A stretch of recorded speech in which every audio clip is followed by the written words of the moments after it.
Buenas noches, este es el segundo bloque de su programa Código Abierto con Jorge Bocio y Carlos Guamán. ¿Cómo está Carlos? ¿Qué tal? Buenas noches, Jorge hablando. Bueno, como le decíamos en el bloque anterior, Carlos y DN Consultores han presentado su informe sobre Colombia, Chile y Perú, zona de oportunidad para las TIC en Sudamérica, ¿no? Aquí, no sé si logran ver, esta es una copia de la carátula del informe, ¿no? Es un informe muy interesante sobre el mercado de telecomunicaciones y de TIC en general en Sudamérica y básicamente en esos países. Carlos, cuéntanos el alcance de este informe. Sí, claro que sí.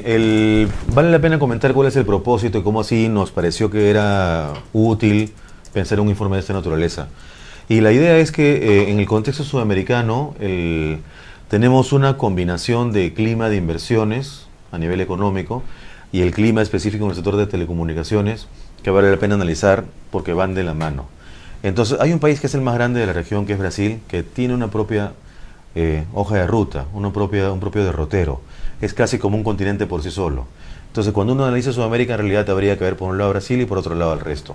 Entonces, en ese sentido, lo que hemos identificado como parte de nuestra actividad de mirar los mercados de telecomunicaciones es que esos tres países, Colombia, Chile y Perú, comparten una interesante cantidad de características en común, sobre todo en la parte económica, o sea, clima de inversiones, y en buena medida en la parte de mercado de telecomunicaciones, pero con una diferencia de matices entre los tres.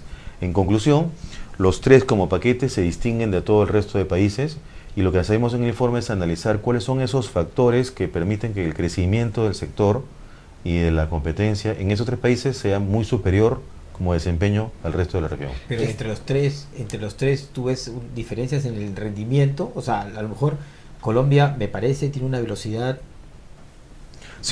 mayor a la de Perú.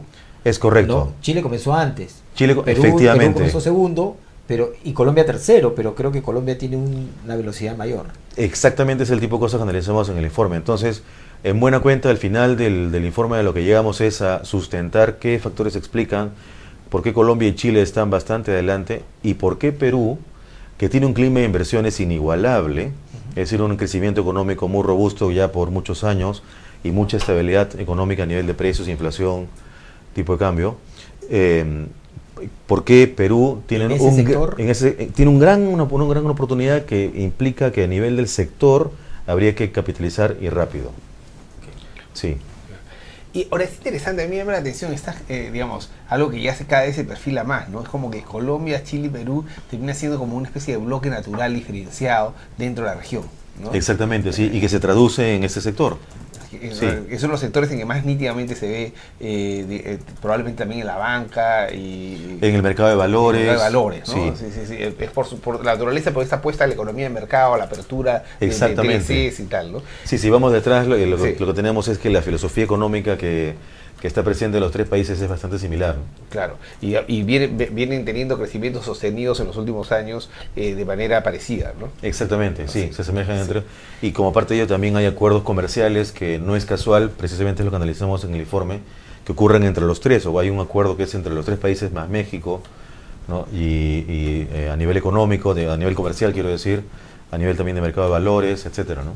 Cuéntame antes de entrar a decir, las características básicas. ¿Están los mismos operadores en los tres países? Si entramos al sector de telecomunicaciones, ya es donde les decía, la mitad se parece y la mitad no, ¿ya? Mira, lo que iría, no sé si podemos mostrar una de las láminas que es la número 5. Mencionábamos hace un rato que el crecimiento económico y la estabilidad se asemejan bastante. Eso se traduce en que los tres países, junto con Brasil, sean los únicos de Sudamérica por ahora que tienen la calificación de grado de inversión. Grado de inversión, como sabemos, es una calificación que agencias de riesgo internacionales asignan a los países para medir precisamente el riesgo que tienen para las inversiones internacionales.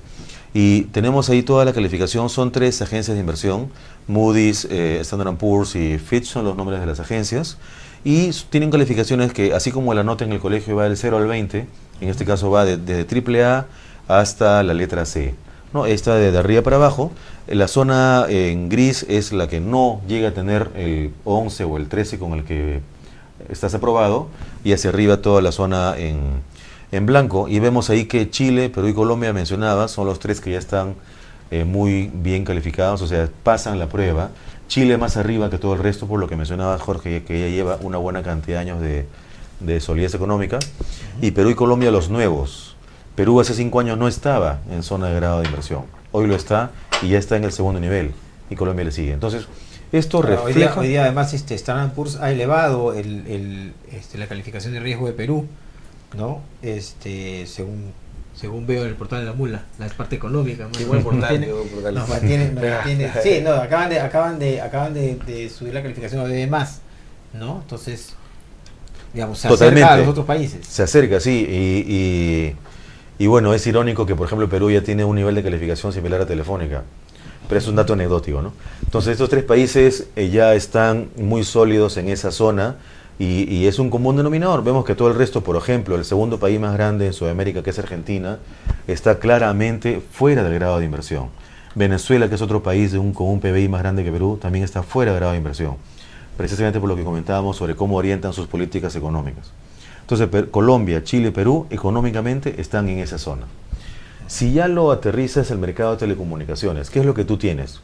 Siempre es importante, como sabemos en el sector, la parte de crecimiento, o sea, de la cobertura, cómo andamos, y la competencia, que son los grandes objetivos en las políticas públicas del sector. Y en cuanto a la cobertura, que es un concepto de oferta, si lo traducimos a la demanda, cómo hacer el crecimiento del sector, en los 3 países crece 2 dígitos en los últimos 5 años. O sea, crece bastante robusto y, una vez más que todo el resto de la región.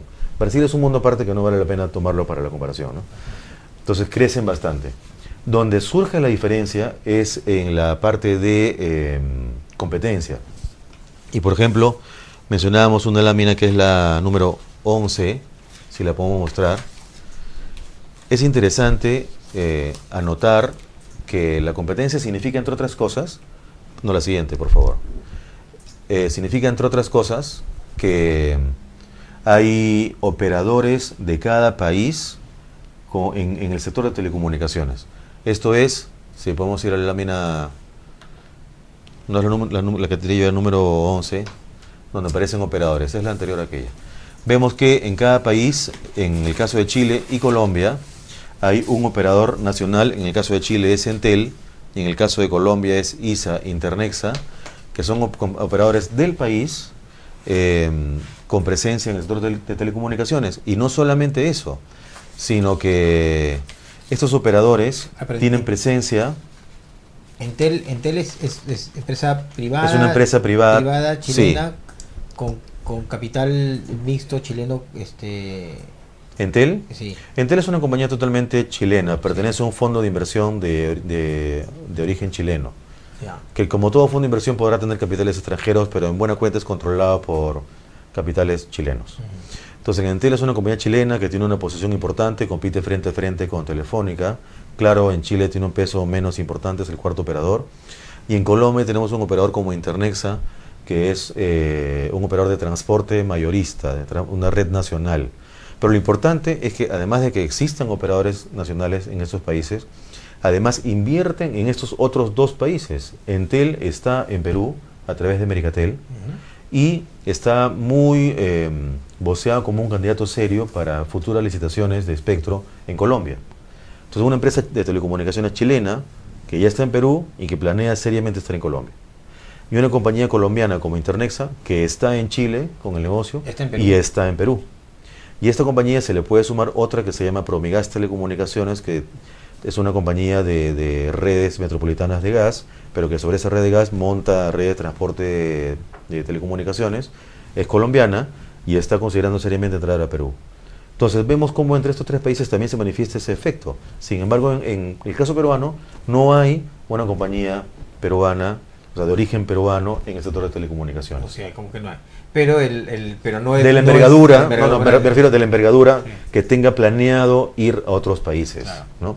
¿Por qué no hay? Por la razón que siempre comentamos, que es la concentración.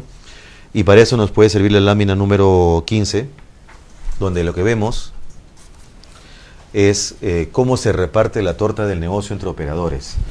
Aquí lo que mostramos aquí es cuánto pesan en la torta del negocio los operadores más grandes en cada país, en una lista de los países representativos de la región.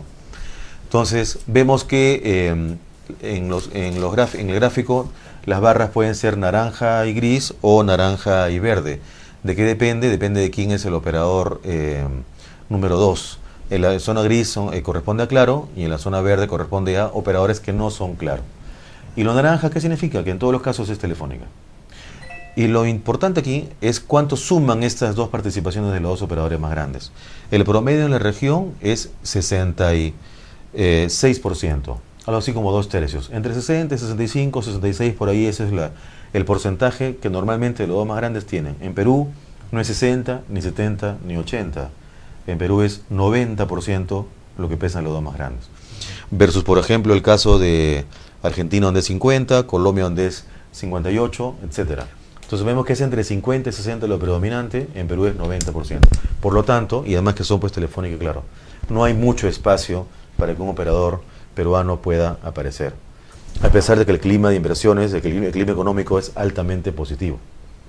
Okay. Entonces, ese es por eso hay un problema de estructura de mercado que hemos venido conversando mucho. Sí, acá, ¿no? Entonces justamente por eso nosotros insistimos mucho en que, siendo el clima de inversiones en Perú favorable, y en Colombia y Chile también, en estos dos países, ese clima de inversión ha sido propicio para que el mercado de telecomunicaciones crezca mucho en cobertura y en competencia. En Perú, el clima es muy propicio. Entonces, ¿qué es lo que falta? Políticas en el sector que aprovechen este clima económico inigualable, donde hay mucha apertura a inversiones, mucha disposición a invertir en Perú, para que en telecomunicaciones ocurra no de uno o dos operadores, sino de más operadores nuevos en el sector. Entonces, eso es lo que al final, en el caso de Perú, llegamos como resultado. Colombia y Chile, ¿qué explica su crecimiento tan bueno? Perú, ¿qué es lo que puede ocurrir? Pero para que eso se dé, ¿qué cosa es urgente? Mira, el temas que hemos mencionado en programas previos, ¿no? En el caso de la cobertura, por ejemplo, que quede absolutamente transparente, que el operador dorsal sea neutro puro. Claro. Eso es clarísimo, porque cuando hablamos del tamaño del mercado, la cobertura que es un tema de oferta o la demanda, cómo está la penetración de servicios, tenemos que el problema no es Lima. En Lima los estándares de penetración en telefonía móvil está en 130 o más por ciento, en banda ancha está en cerca del 10%, que son estándares razonables para América Latina. Pero Perú en banda ancha está en 4%, que es la tercera parte de Colombia o Chile. Entonces, el problema no es Lima, el problema es el resto del país. Y como sabemos, es precios de transporte nacional altos. Claro. El operador neutro, el operador de la red dorsal tiene que ser neutro. Esa red dorsal, de alguna manera, amplía la torta y da una oportunidad para que entre un nuevo operador en este esquema. De tal manera que ya no estaría jugando en el 10%, sino probablemente hacia un 20-25%, que le daría un tamaño necesario. Y que induzca a otros nuevos operadores que lancen negocios fuera de Lima. Recordemos que estamos hablando de la red dorsal que va a unir a todas las capitales de provincia y que va a ser hecha financiada por dinero público, ¿no es cierto? Que va a permitir generar competencia y dar inclusión, digamos, una red que va a permitir que haya telecomunicaciones, acceso a tecnología e información en todo el país, ¿no? Así es, accesibilidad por un lado, o sea, que las redes lleguen, y asequibilidad por el otro, que lleguen a precios que el mercado pueda pagar. Es una apuesta por la competencia, por favor. Eso por un lado. Y por la inclusión. Y por la inclusión. Eso por un lado. Sí. Y otro tema que también es, a nuestro modo de ver, urgente, es definir, como política de Estado, qué vamos a hacer con 4G.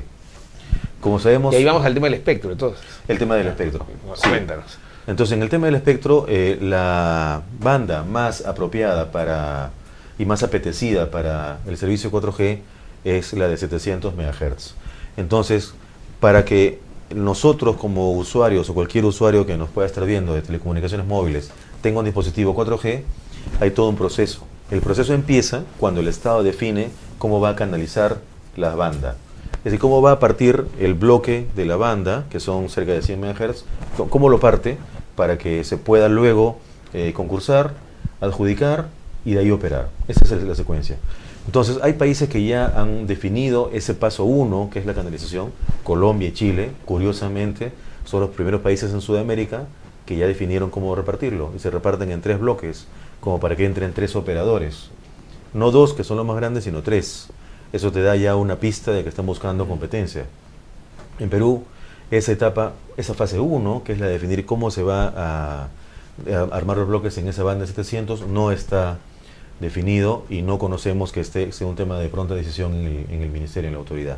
Entonces, es algo que a nuestro modo de ver sí debería estar con relativa prioridad, con otros temas de espectro que están manejando, pero sí debería estar con relativa ¿No prioridad. existe todavía un proceso, no hay un grupo de trabajo para la modificación del PENAF?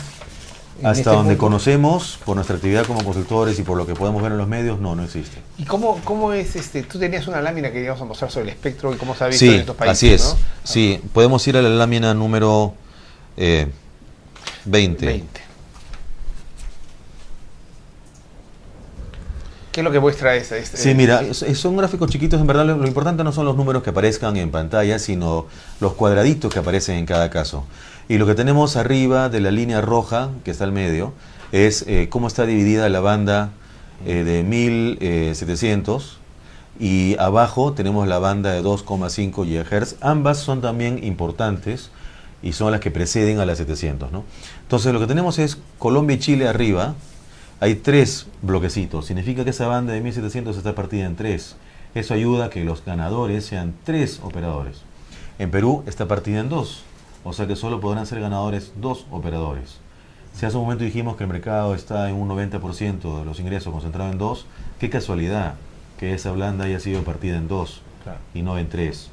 Eso es algo que nos hubiera parecido porque, más... Sobre todo porque te genera un... ¿Y qué pasa con este cuarto cuadradito? Sí, el cuadrado que está en gris es un cuadrado que en la práctica no existe. No existe equipamiento, infraestructura, no hay proveedores que venden equipos para ese tramo. Sí, entonces en la práctica, y con lo cual significa que de 45 MHz, mientras que en otros países, Chile y Colombia, se parten 15 y 15 y 15, con lo cual se le saca el jugo. En Perú se ha partido en 20 y 20 y se desperdician 5, se dejan de usar. 5 MHz que no serían asignados. Así no serían asignados, en perjuicio del interés público. Claro. ¿No? Entonces el tema impacta negativamente en la cobertura y en la competencia. Claro. En la 2,5, que es la que está debajo de la línea roja, les digo, no es importante ver los números que están en cada cuadradito, pero lo que es clave es que en Colombia y Chile también está partido en 3, y así es como va a ser subastado dentro de pocas semanas. Mientras que en Perú no puede ni de lejos ser subastada porque está, como ustedes lo pueden ver ahí, en un montón de cuadraditos, que significa que está repartido entre un montón de operadores y en bloques muy pequeños. 2,5 también es para 4G. Para 4G. Antes que la 700, que es la más apetecida, la previa es la 2,5. Yeah, pero a ver qué interesante, aquí es televisión del siglo XXI. ¿Eso es lo de Telecable siglo XXI, que es un operador que conocemos, cuyo propietario es General Gaba Parker. Y tiene 2 bloques, tiene después... Sí. Igual, sí. Y así otros operadores pequeños que la usan, algunos más que otros, pero en todo caso son operadores que no tienen envergadura nacional y además están bastante fraccionados. Eso complica las cosas porque si 700 va a demorar, lo que tendríamos a mano como Colombia y Chile para 4G es la 2,5. En Perú... El 700 va a demorar porque primero tiene que haber un apagón digital, un apagón analógico. Sí. Para liberar esas bandas. Y están siendo ocupadas por la televisión analógica. Sí. Una serie de definiciones, ¿no? Entonces, en la 2,5, que sería ideal, no es tan sencillo. Hay que encontrar la cuadratura del círculo, porque a veces operadores, ¿cómo haces tú para que no la tengan, no? Entonces, en conclusión, desde el punto de vista de Perú, el clima de inversiones es ideal para que en telecomunicaciones vayamos rápido y nos pongamos al día, pero eso requerirá, según lo que hemos visto en el informe, que exista una política de Estado promotora de cobertura y competencia, donde los ejes son la red dorsal y el espectro, con otros temas más, pero esos son las dos principales. Sí. Bueno, Carlos, muy interesante el informe, como siempre un gran trabajo de N Consultores y ya sabemos cuáles son los temas principales que tenemos en la agenda de telecomunicaciones.